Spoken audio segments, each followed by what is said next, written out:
So on Saturday, Boris Johnson and the President of the European Commission, Ursula von der Leyen, spoke by telephone to thrash out a deal, basically, because it seems that both Michel Barnier and David Frost, the two negotiators, have reached the limits of the negotiations. And now the ball is in the politicians' court. So let's assume that Boris Johnson does get a deal. What I want to talk about in this video is how Keir Starmer should vote. So I touched on this issue during Friday's live stream, but I want to go into a bit more detail here. So Keir Starmer, let's assume once again that there is a deal. Well, if there isn't, this video will become redundant pretty soon. So let's assume that Boris Johnson returns to Westminster with a deal in his hand. What are the possible options for Keir Starmer, the leader of the Labour Party? So let's assume that Keir Starmer instructs his MPs to vote for the deal. So what are the possible advantages and disadvantages? A possible advantage is that if the deal doesn't turn out to be a complete and utter disaster, then the Labour Party can claim to be on the right side of history. They voted for this deal. Also, they can avoid any attacks by the Conservative Party later on, because they would claim, look, we supported you, we didn't throw you under a bus.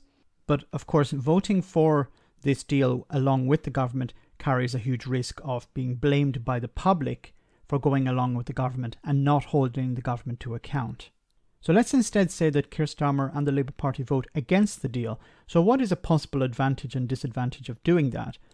So if they vote against the deal, well, they can basically blame the Tory party for any disaster that takes place after Brexit. So they can wash their hands of the situation, say, look, we didn't support this, it was a disaster, this is Boris Johnson's problem. We were right all along to vote against it. Now, of course, this carries a cost, because if the Labour Party vote against the deal, they will, of course, be branded as anti-Brexit. They will be regarded as not listening to the voters, especially in the north, those constituencies that flipped from Labour to Boris Johnson in the last election.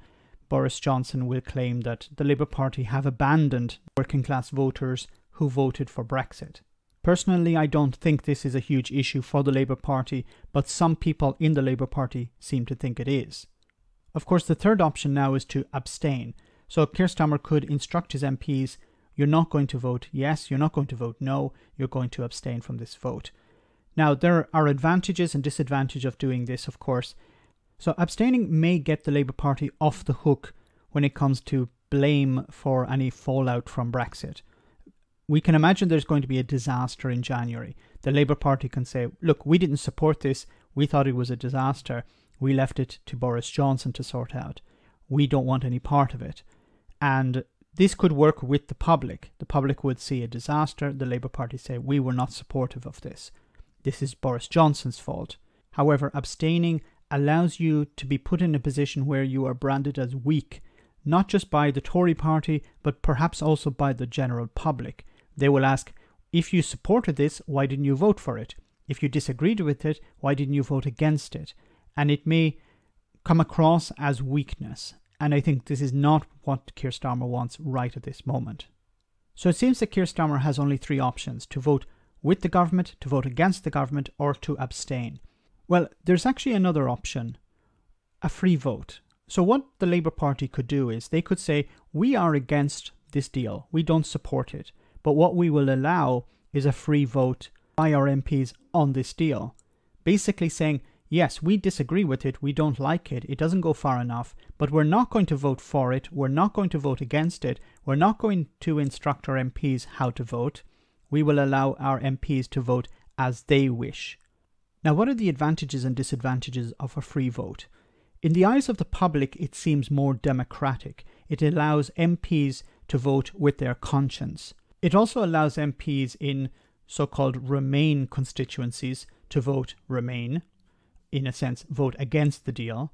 And it also allows MPs in quote-unquote Leave constituencies to vote with the government and vote for the deal. The likelihood of the deal failing to get through Parliament is probably pretty slim. So even if members of the Labour Party voted against the deal, it wouldn't be enough to bring it down. Even if all of the Labour MPs voted against the deal, it wouldn't be enough to bring it down. So the Labour Party are not going to stop this passing through Parliament.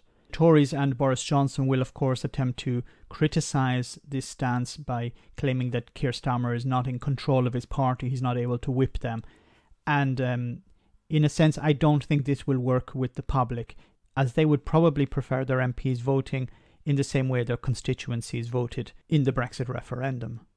So finally, I think Keir Starmer will attempt to add some amendments to this bill. Now, this would be a good idea. Whether they will pass or not is another issue.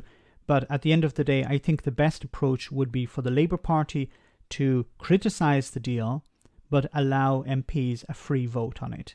Once again, voting for it, voting against it, carries its risks. So let me know in the comment section, guys, what you think. Should Keir Starmer vote for the deal? Should he abstain? Should he vote against it? Or should there be a free vote for the Labour MPs? As always, your comments are greatly appreciated. Thanks a lot.